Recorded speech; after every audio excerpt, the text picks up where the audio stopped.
Working at an elementary school in Chicago is an interesting way to learn about the city and its neighborhoods. The school I work at is in a pretty affluent area, Ukrainian Village, Wicker Park, and a lot of the families there are pretty well off.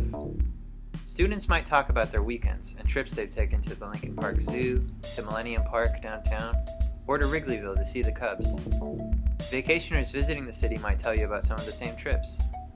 It's rare to hear these students talk about day trips to Englewood or Lawndale, though, and a lot of Chicagoans think of those as bad areas, and know from their parents and grandparents that they're to be avoided. Of course, those areas are full of parents and families and kids not unlike their own, but there is a major difference that probably has an impact on tourism in those areas.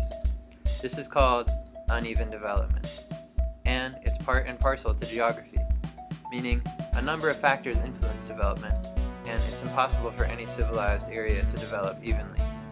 Chicago is about as uneven as cities get, in a lot of ways, so it makes an excellent study for why uneven development occurs. The sociologist David Harvey identifies 5 causes for uneven development. In plain terms, those causes are the area's public policy, the built environment, the relationships surrounding capital, the history of human relations, and the consumption preferences of the people that live there. Let's break this down a little further. In Chicago, public policy is often the driving force behind which areas are funded and how, and which just get neglected.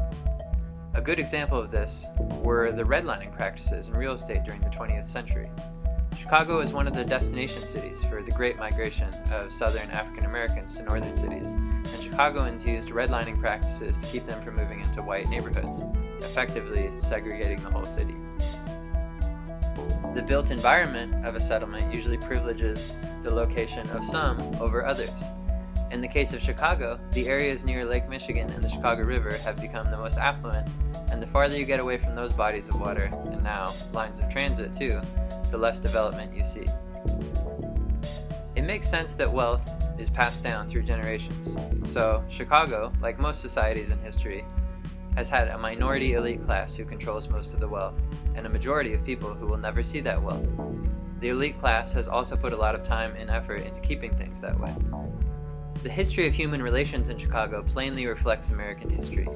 Those in power, most often white, have subjugated the working class, often black, to maintain their status. In Chicago, this has resulted in a lot of elitism and exclusion, not just in real estate, but in certain fields of employment and even in schools.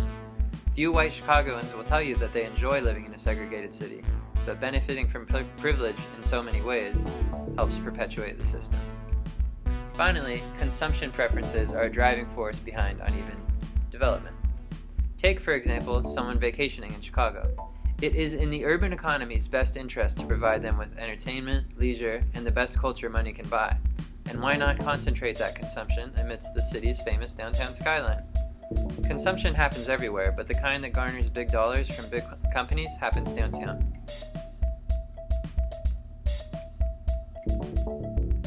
The pattern of development in Chicago has followed much of the globe for the last 20 or 30 years, trending towards neoliberalism, in which the government institutions are streamlined to operate as in the free market. In certain radical circles, neoliberalism is a very unpopular idea, namely because it goes hand in hand with corruption. Civil servants such as mayors seem to get quite rich from it. Evil as it may be, there is a rhyme and reason to it. To rewind a little bit, in the early 1980s, President Ronald Reagan was economizing federal grants to states and cities, often for social services. It was called a de-evolution revolution, the idea that government and its accompanying bureaucracy and regulations were going to shrink, and citizens and businesses, since they were paying less taxes, would have more money to stimulate the economy, and everyone was going to get richer. States and cities, though, were left to find ways to cover their budgets, and many turned to privatization, outsourcing parts of the government to the private sector to cover their bills.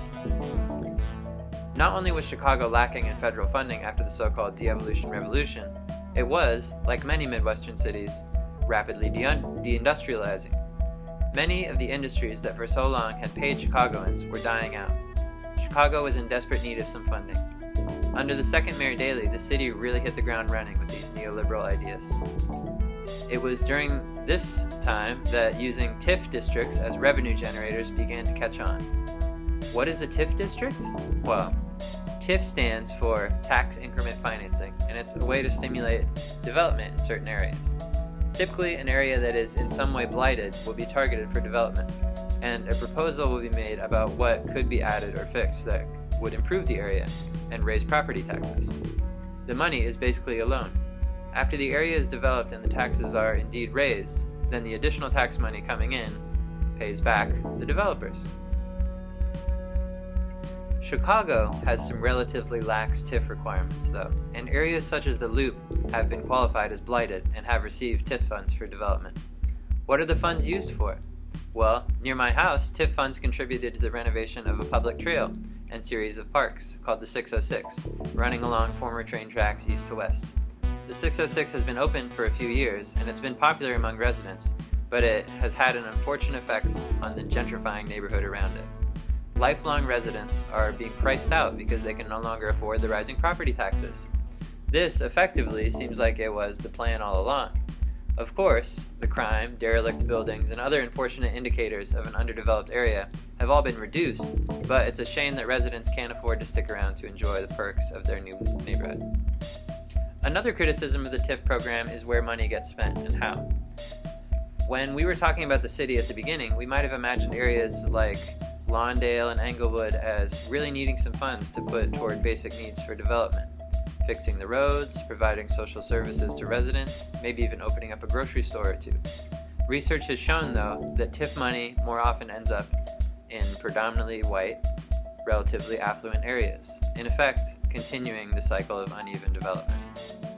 It's unfortunate, but as any geographer will tell you, it's a part of development. It will always be uneven. When a city is designed to function like a business too, it will often put profit in front of equity and human decency. But without money coming in, a city could die. It's a delicate balance that must be struck. Alright, this concludes my project on uneven development in Chicago. Thanks for tuning in, and stay safe out there.